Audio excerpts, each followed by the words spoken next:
Hello नमस्कार साथियों। Great life spiritual life YouTube channel में आपका बहुत बहुत हार्दिक अभिनंदन है। हमेशा की तरह इस बार भी हम एक बहुत ही मोटिवेशनल इंस्पिरेशनल वीडियोस स्टूडेंट्स के लिए, यूथ के लिए लेकर आए हैं। और हमको भरोसा है, आशा है कि आप ये वीडियो जो है अंत तक देखेंगे, एंड तक देखेंगे और इससे बेनिफिट उठाएंगे। और इस वीडियो से हम अपने जो महत्वपूर्ण प्रश्न हैं जिंदगी में कि क्या मनुष्य के ह्यूमन लाइफ के दुख हैं जो असल में हैं, कैसे और उनका समाधान कैसे किया जाए, उनको कैसे फेस किया जाए और सच्चाई क्या है इन दुखों की कि असल में जो ये दुख है हमारी लाइफ में वो कैसे हमारे जीवन में आते हैं, कैसे उनका निर्माण होता है, कैसे उनको हम फेस करें, उनको कंट्रोल करें, कैसे उनसे पार पाएं। तो बहुत से वीडियो में हमने अपने डिस्क्रिप्शन बॉक्स में व्हाट्सएप में ये अपना लिंक दिया हुआ था। अपने हेल्प के लिए भी हमने व्हाट्सएप में अपना नंबर दिया हुआ था और ईमेल आईडी भी दी हुई थी कहीं पे। तो बहुत सारे सवाल हैं, उनमें से कई जो महत्वपूर्ण जो इम्पोर्टेंट सवाल हैं, क्वेश्चंस हैं, प्रश्न हैं, वो हम लेंगे और उनका उत्तर पर हम लोग डिस्कस करेंगे और अपने जो विचार हैं हम लोग शेयर करेंगे। उसका समाधान उन प्रश्नों का आज हम ढूंढेंगे। तो सबसे जो पहला प्रश्न है दोस्तों वो है कि अगर हम लाइफ में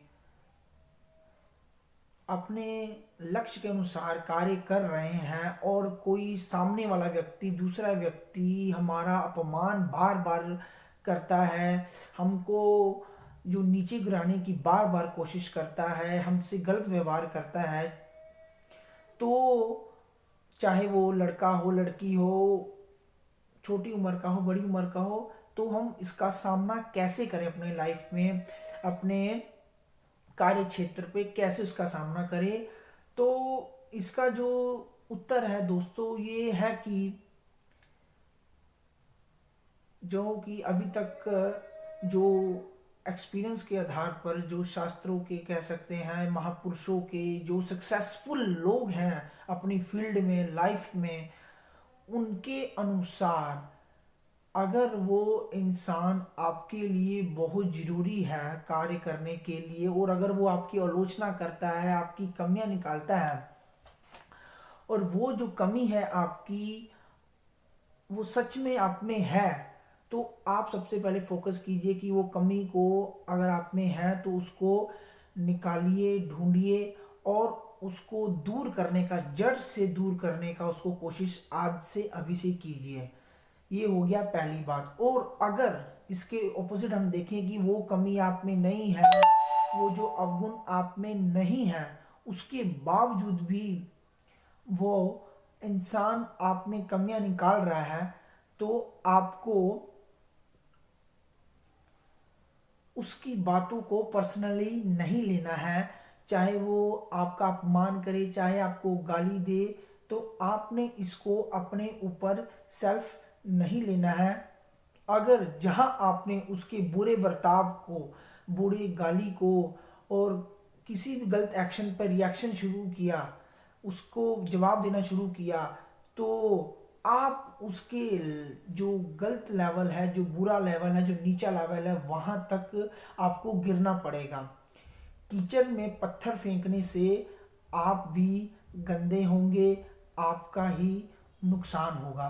तो कोई भी बुरा व्यक्ति चाहता है कि सामने वाला व्यक्ति जिसको वो अपने से नीचे गिराना चाहता है, आपसे नीचे देखना चाहता है, वो उससे भी नीचे हद तक गिरे, गलत बने।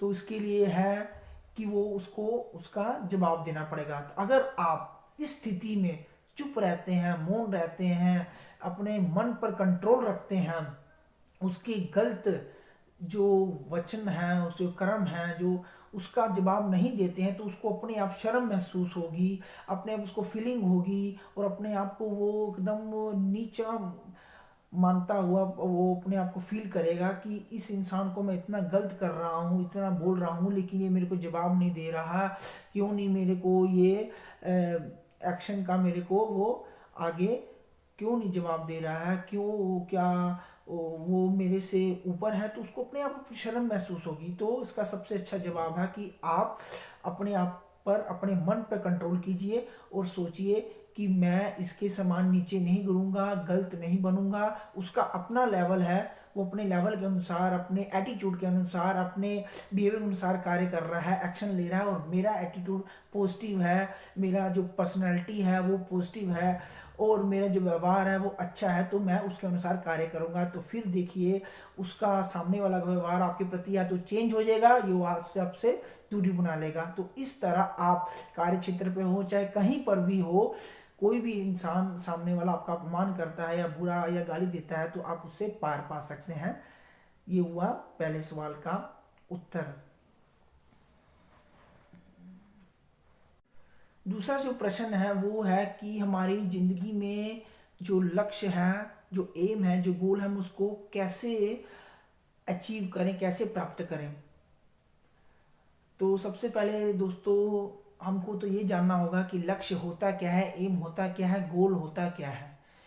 हर इंसान के लिए जो लक्ष्य है, गोल है, वो अलग अलग उसके मायने होते हैं। कईयों को लगता है कि वो अगर पैसे से अमीर हो जाएगा तो उसका लक्ष्य सक्सेसफुल हो जाएगा। कईयों को लगता है कि अगर उनके जो रिलेशंस हैं उनकी लाइफ में वो अगर सही रहते हैं तो वो अपना लक्ष्य को प्राप्त कर लेते हैं। कईयों को लगता है कि अगर उनके पास जो है संपत्ति जो है होती है, जमीन जायदाद गाड़ी बंगला, अगर वो है सही मात्रा में, तो वो एक अपने जो लक्ष्य है उसको प्राप्त कर लेते हैं।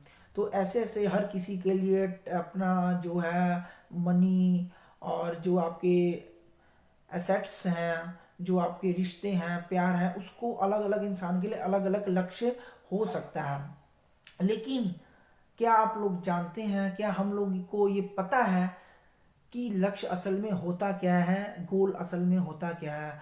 लक्ष्य वो नहीं है कि जो सिर्फ हमारे लिए, हमारे अनुसार ही बना हो और हमारे फायदे के लिए बना हो। लक्ष्य वो होता है जिससे हमारा खुद का जो बेनिफिट वो तो होता ही होता है, और सबसे ज़्यादा जरूरी उसमें जो समाज की, लोगों की जो प्रॉब्लम्स होती है, जो कठिनाइयाँ होती हैं, उनका जो है सलूशन हम निकालते हैं। उनकी जो दिक्कतें हैं उनको हम सोल्व करते हैं। समाज को सबसे पहले वो फायदा होता है हमारे लक्ष्य को पूरा करने से, फिर परिवार को, उसके बाद हमको। क्योंकि जिस लक्ष्य से, जिस कार्य से अगर समाज का भला हो रहा है तो वो 100% हमारे लिए भी फायदेमंद ही होगा। क्योंकि समाज की जो प्रॉब्लम्स होती हैं वो किसी एक की या एक कसौटी पर नहीं होती, वो खरी उतरती हैं। जो मेजर प्रॉब्लम होती है हमारे लोगों की जीवन में, उस पर होती है समाज की प्रॉब्लम। और अगर अगर हम उसको सोल्व कर लेते हैं अपने लक्ष्य से, कार्य से, तो इसका मतलब हमारा अपना भी जो बेनिफिट जरूर होगा। तो लक्ष्य में सबसे पहले ये जरूरी हमको समझना चाहिए कि उससे जो लोगों की प्रॉब्लम्स है, पीपल की जो प्रॉब्लम है वो सॉल्व होती है, उनको लाभ मिलता है, और उसके साथ हमको, हमारे परिवार को फायदा पहुंचता है। जैसे कि आप लोग समझ सकते हो कि लक्ष्य जैसे आईएएस बनना है।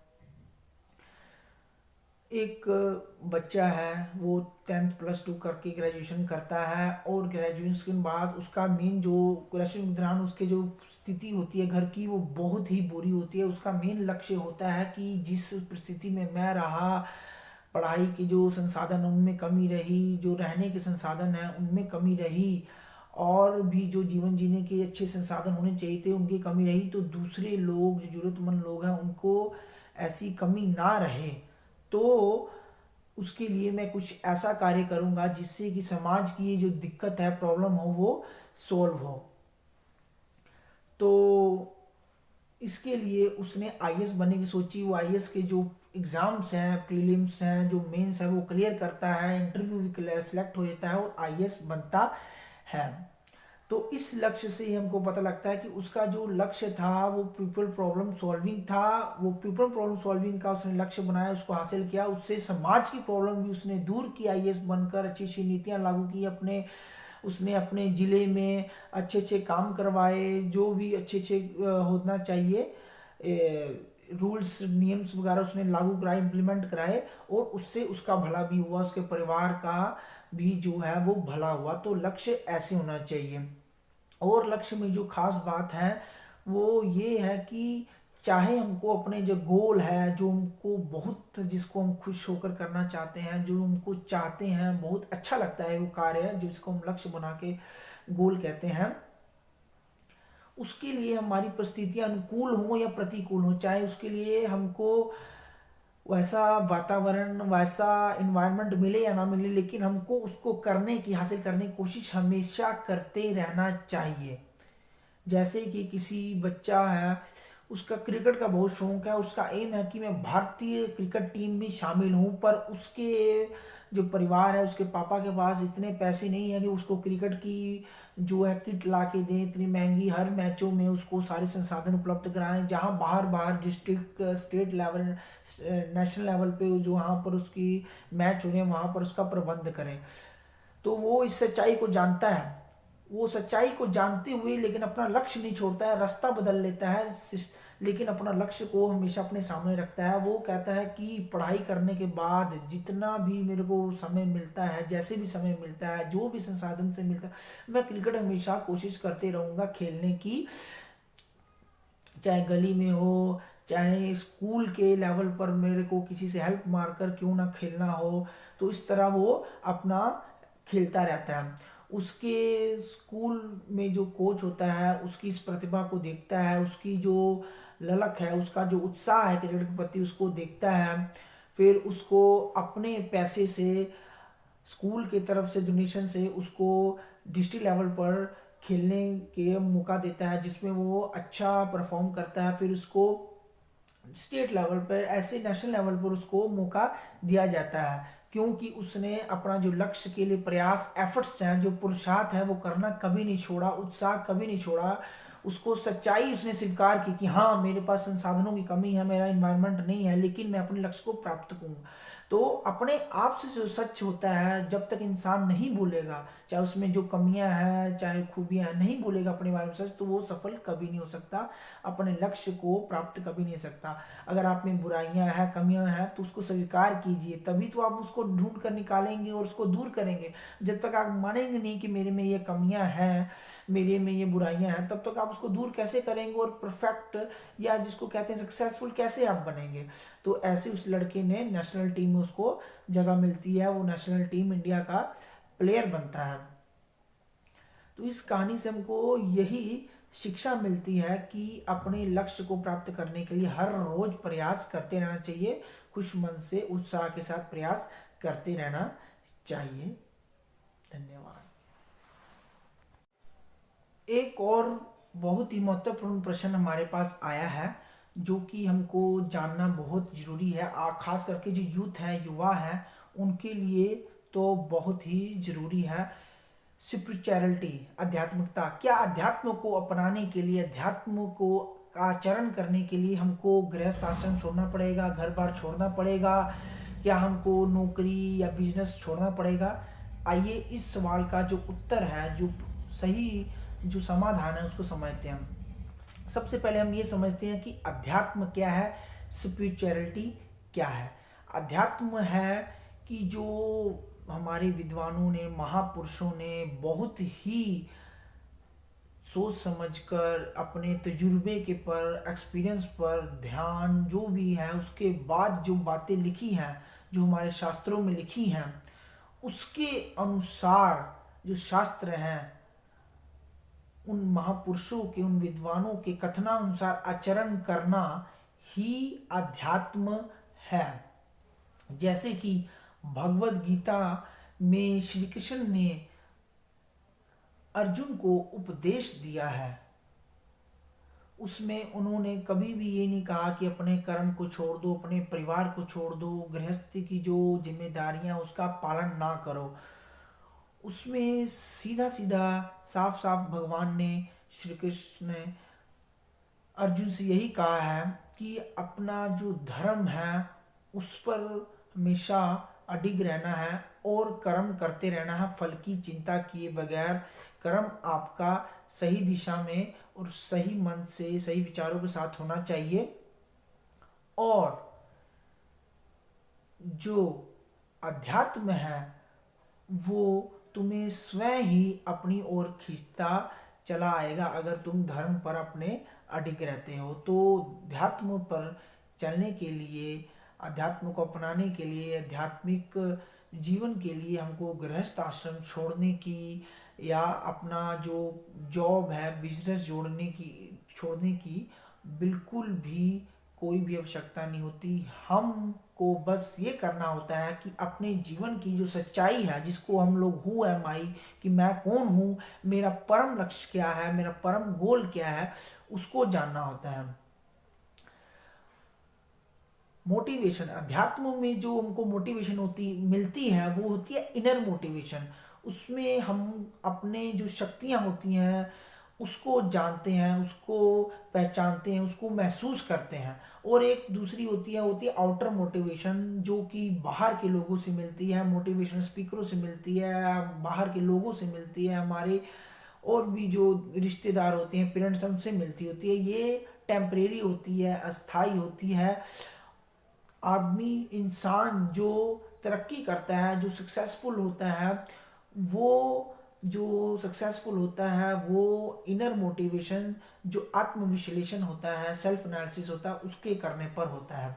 तो इस कारण जो अध्यात्मता के अनुसार जो आचरण करते हैं, जो स्पिरिचुअलिटी को अपने नियम के अनुसार चलते हैं, उनमें इनर मोटिवेशन बहुत ही फायदेमंद होती है, उनको जीवन में आगे बढ़ने में सहायता करती है। वो स्वयं प्रेरित होते हैं, हमेशा उत्साह से भरे रहते हैं, और जो भी वो अगर कोई गलती भी हो जाती है तो उनको अंदर अंदर एहसास हो जाता है कि हाँ, ये गलती मेरे से हुई है, मैं ये एक्सेप्ट करता हूँ, स्वीकार करता हूँ, और उसको वो दूर करते हैं, उस गलती से सीखते हैं, दूसरों की भी गलती से सीखते हैं। तो अध्यात्म मतलब शास्त्रों के अनुसार, नियमों के अनुसार आचरण करना।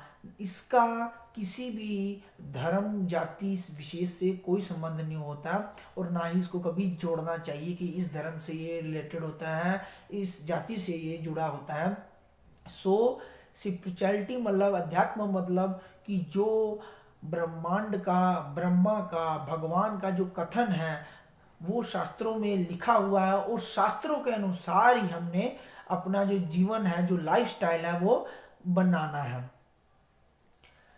90% लोग आज के युग में इसको मजाक बनाएंगे, इसको गलत कहेंगे, लेकिन दोस्तों आप उनकी लाइफस्टाइल भी देख सकते हो। आप उनके एसेट्स ना देखिए, गाड़ी बंगला, उनका दौलत पैसा, यार दोस्त, ये मत देखिए। आप देखिए कि वो जी कैसे रहे हैं, वो क्या उनको मन की शांति है, क्या वो दिल से खुश हैं, क्या वो अपनी खुशी दूसरों में बांटते हैं, क्या वो जब फ्री होते हैं तो सोचते हैं कि मैं किसी जरूरतमंद, किसी गरीब को खाना खिलाऊं, कुछ उनकी सहायता करूं, उनकी सेवा करूं। अगर ऐसा नहीं है तो वो एक झूठी और दिखावा भरी जिंदगी जी रहे हैं।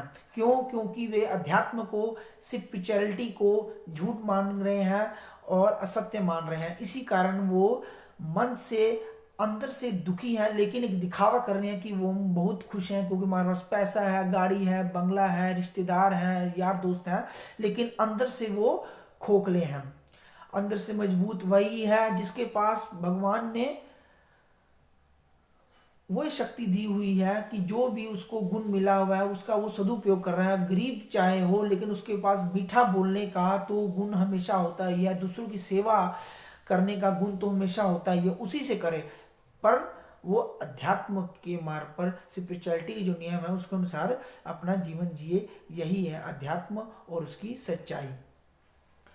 तो दोस्तों, हमने जाना कि हर एक जीवन में जो दुख होते हैं वो कैसे उत्पन्न होते हैं। हमारे कर्मों के द्वारा, हमारी सोच के द्वारा ही जो है दुखों का निर्माण होता है, और इससे हम कैसे छुटकारा पा सकते हैं, इन सभी जो प्रश्न है उनके उत्तर में हमको ये सीखने को, समझने को मिला। आशा करते हैं कि आपको ये जो हमारा प्रश्न और उत्तर का, क्वेश्चन एंड आंसर सेशंस बहुत पसंद आया होगा। धन्यवाद।